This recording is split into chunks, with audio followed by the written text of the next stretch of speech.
Still water. The tank looked like a coffin. I didn't say that out loud because I was supposed to be a professional, a documentarian with a camera and a notebook and a carefully maintained air of objective curiosity, but I thought it, standing in the doorway of treatment room 3 with my light meter in my hand and my stomach, doing something unhelpful. "It's not as small as it looks," said a voice behind me. I turned. He was leaning against the hallway wall with his arms loosely crossed, watching me with an expression that was neither amused nor unkind, just attentive. The way you watch someone when you're trying to understand something about them before they've said a word.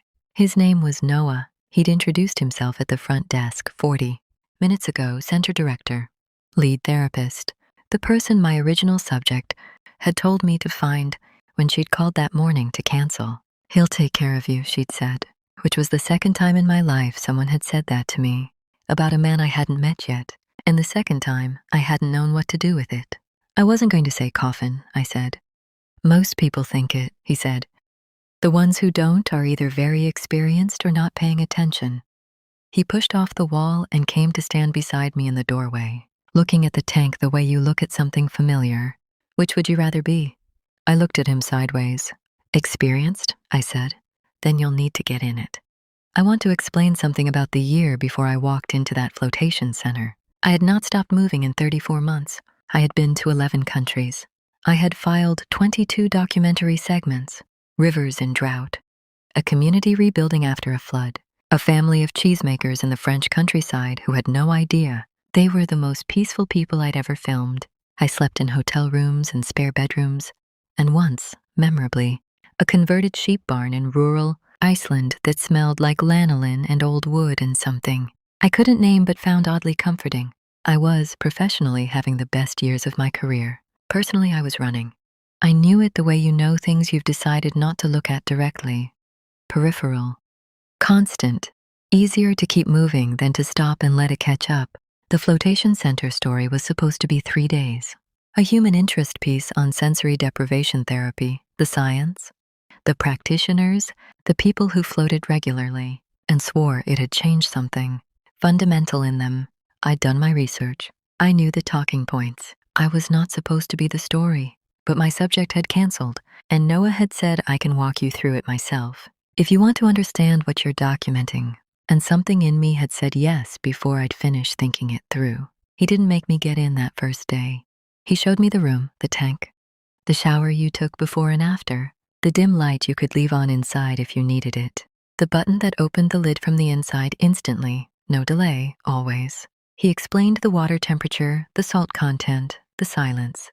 He answered my questions with the patience of someone who had answered them hundreds of times and still found them worth answering.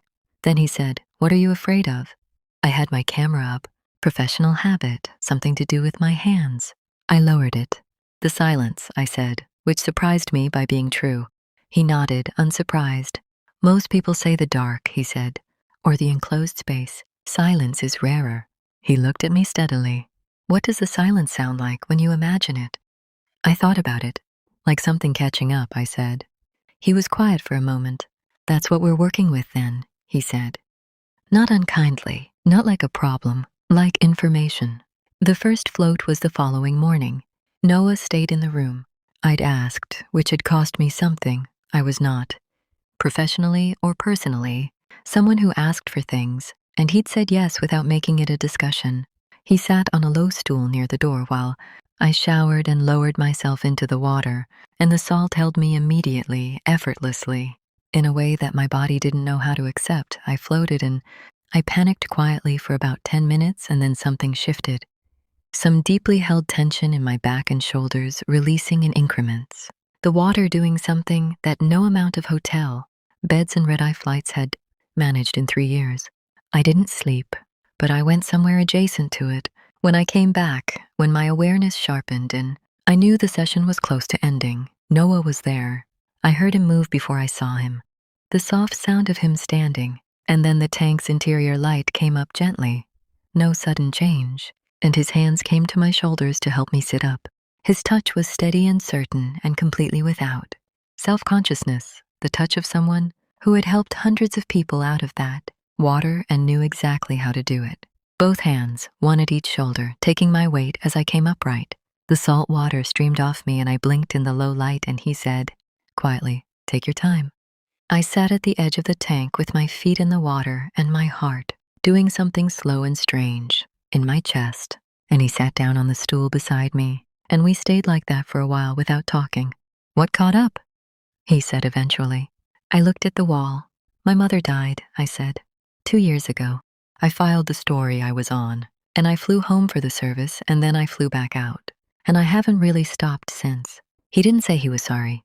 I'd learned to be grateful when people didn't say that, when they understood that sorry wasn't the thing that was needed. "What would stopping look like?" he asked.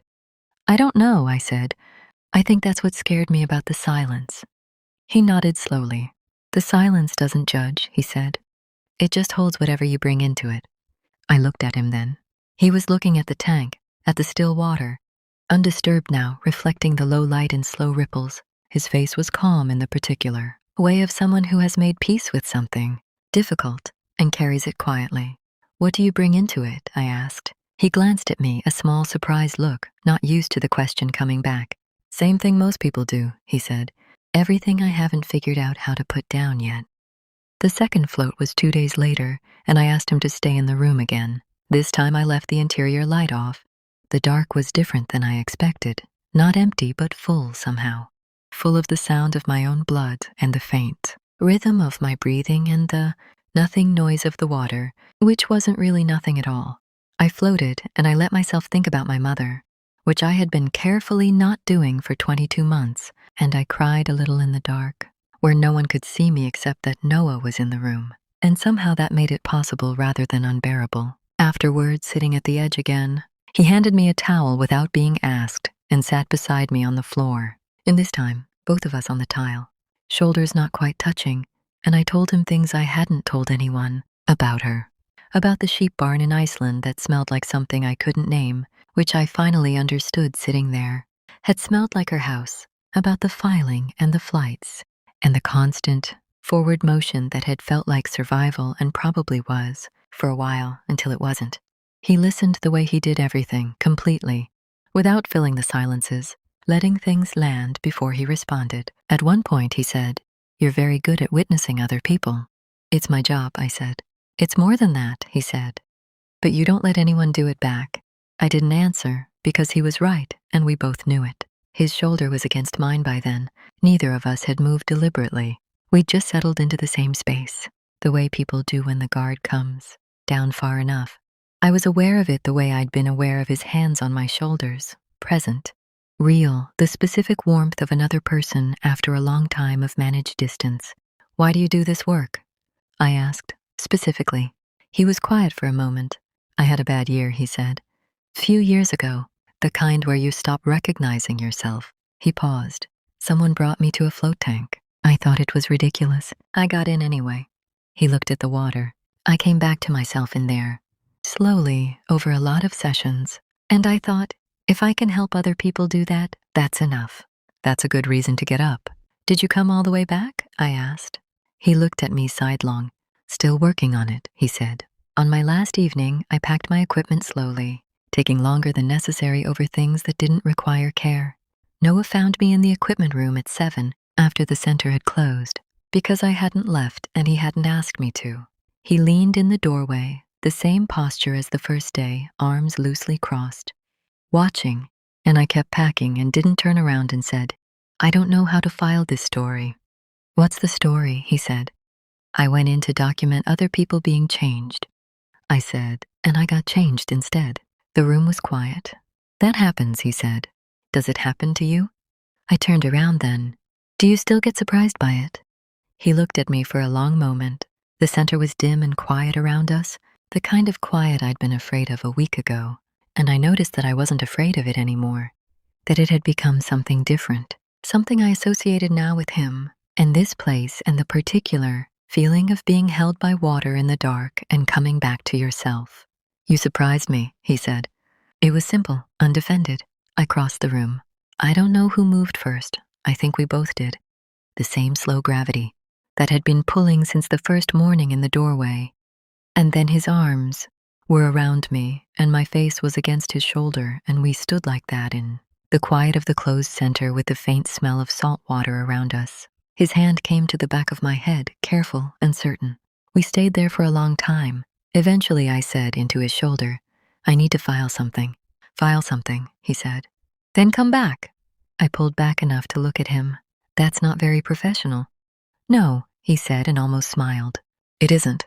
I picked up my camera from the table beside us. I turned it on myself, an impulse I didn't examine, and hit record, and looked into the lens and said, "Day 6. I came to document stillness. I think I found it." Then I set the camera down facing outward, still recording, and I looked at him, and the quiet held us both. I filed the story. It was the best work I'd done in 3 years, maybe longer. My editor called it luminous, which made me laugh alone in my hotel room in a way that felt unfamiliar and good. I booked a flight home, a real home, the apartment I paid for and rarely slept in, with the plant my neighbor watered, and the shelf of my mother's books I hadn't been able to look at yet. I sat with the silence there for the first time in a long time. And then I opened my laptop and I found the Center's website, and I scrolled to the contact page and I sat for a moment looking at it.